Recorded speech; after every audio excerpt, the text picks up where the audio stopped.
Our guest is Elie Podeh. He's a professor at Hebrew University. Welcome to the show. Welcome.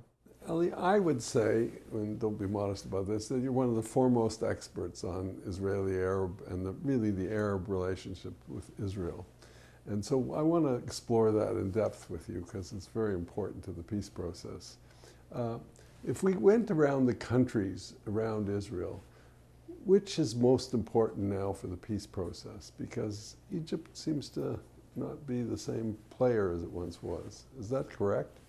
Yeah, well, I think that Egypt is still a central player in the Arab-Israeli conflict, but in terms of solving the conflict, I think that first of all, Syria is very important. There is a saying that there is no war without Egypt, and there is or will not be peace with the area without Syria. So Syria is a major player, and therefore I think that in order to get a peace, a comprehensive peace, it's very important to reach out for Syria. But you are right that in order to get there, we need the help of certain players. For most, the United States. And if we talk about the Arab countries, I would say two. Egypt and Saudi Arabia are very important. So you had the new initiative from the Arab League, etc.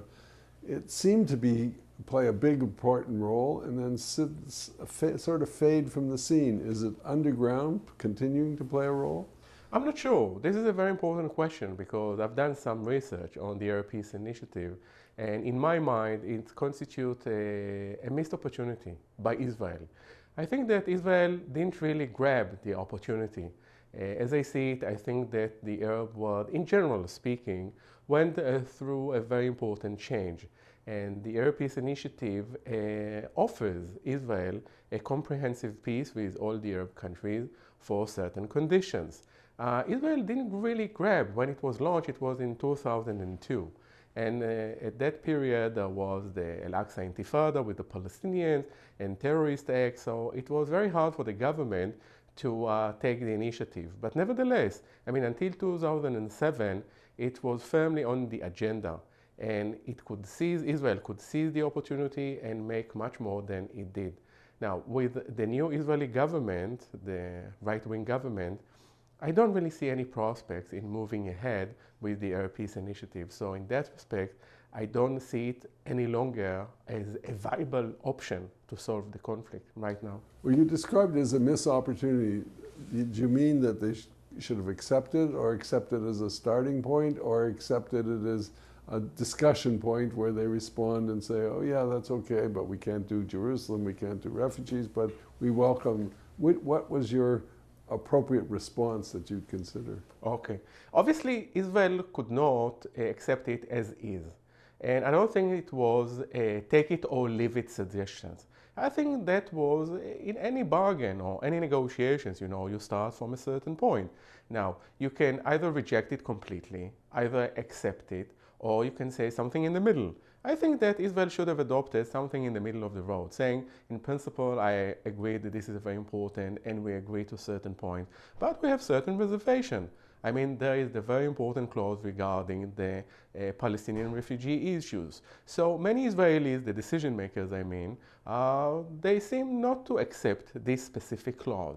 So you need to rephrase it or to renegotiate it. But nevertheless, I mean, basically the initiative is a good starting point for discussion. Did Israel's not picking that up have an effect on the Arab states, and particularly Saudi Arabia, in sort of withdrawing or turning off Israel or turning off the possible acceptance of Israel? Yes, because I think that the Arabs, trying to see it from their perception, they took the initiative, and it's quite a unique one. And it's a substantial change. I mean, I deal with the Arab world, I'm following it for many years, and I do believe that it represents a substantial change on the Arab position. It doesn't reflect all the Arabs, it doesn't reflect all the Muslims, but still, nevertheless, it's an important change. And therefore, when the Arabs in general, the members of the Arab League, they saw that Israel has such a reserved position, or even not really responding, I think that they really understood in their position that Israel is not sincere. It's not really willing. I mean, on the one hand, Israeli decision makers are quite often saying, we are willing to negotiate, we are willing to sign peace, we want recognition, whatever. Now, when the Arabs came with a certain peace plan, they didn't really grab the opportunity and try to do something with that. So here arises the whole question of mistrust on both sides. Talking about mistrust, let's go back to Syria that you originally raised, because there's no peace offer from Syria, yet you suggested that was the most important element in the whole constellation of Arab countries. How do you break that barrier there of distrust, especially since Syria seems to be playing a double game, it appears to me anyway. It is playing a double game, and I think that that is the purpose, because it tries to gain the most from the whole political game, and it succeeds quite well in that respect. I think that first of all, Syria is an important player. I said that already. But to continue this thought, another reason why to go on the Syrian track is that there is a kind of a deadlock with the Palestinians. I know that we talk about the proximity talk with the Palestinians, but I mean, when you essentially, when you try to evaluate the chances for moving ahead on the Palestinian-Israeli track, I don't see many chances because of the position of the current Israeli government and also the certain problems among the Palestinians, I mean, between the Hamas and the Fatah, the whole conflict between them. So there are serious problems on that track. So to my mind, the Syrian-Israeli track is more ripe for a solution. We more or less know what are the parameters of a solution. What we need is a brave and charismatic leaders on both sides that are willing to take the decision. It's a very bold decision. So I'm not sure that we have those leaders on both sides of the conflict, but nevertheless, if theoretically you ask me which track is more ripe for a solution, I would say the Syrian one. During Olmar time, you know, I think a substantial progress on that front. And unfortunately, it didn't lead anywhere, but I mean, well, let me talk about that one, because you studied with Itamar, didn't you? Itamar Rabinovich? Yes. Yeah. And he was the foremost authority on negotiating with the Syrians. Does he agree with you now, or do you have discussions, if I might say so, on this? Well, not recently, but I'm not sure that he agrees with me, because I'm not sure that he thinks that the Syrians are willing. You know, among the experts, there are differences. Right. It's not mathematics, so therefore, I can disagree even with my supervisor, you know. It's puzzle, I know. Okay, so... Having done it myself. So the question of whether it's possible or not, you know, we can't really know unless we get there. So this is the major problem. You have to get there in order to know that. I mean, let's go backwards. During the 90s, was it impossible? I mean, Rabinovich is quite skeptical, you know, about reaching an agreement during the 90s.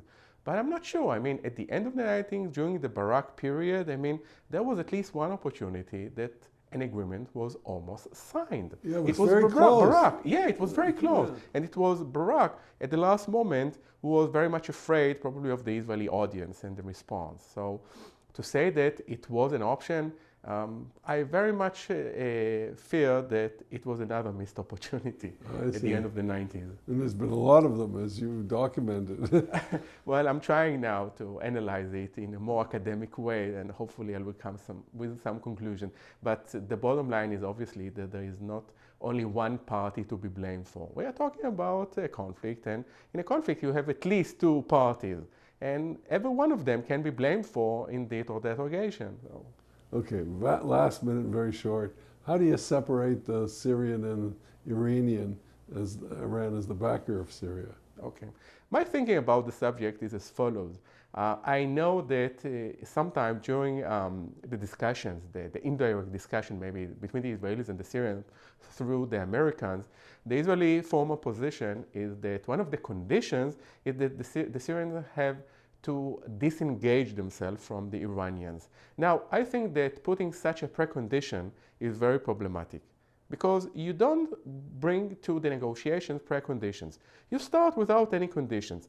My belief is once you conclude an agreement, supposedly conclude an agreement with the Syrians, by definition, you distance them from the Iranians, So because that will be the result. Because otherwise, how could you expect that they will sign an agreement and at the same time will be close allies of the Iranians? I mean, that will be the result. With that, we have to end, and thank you very much. I appreciate it. Thank you.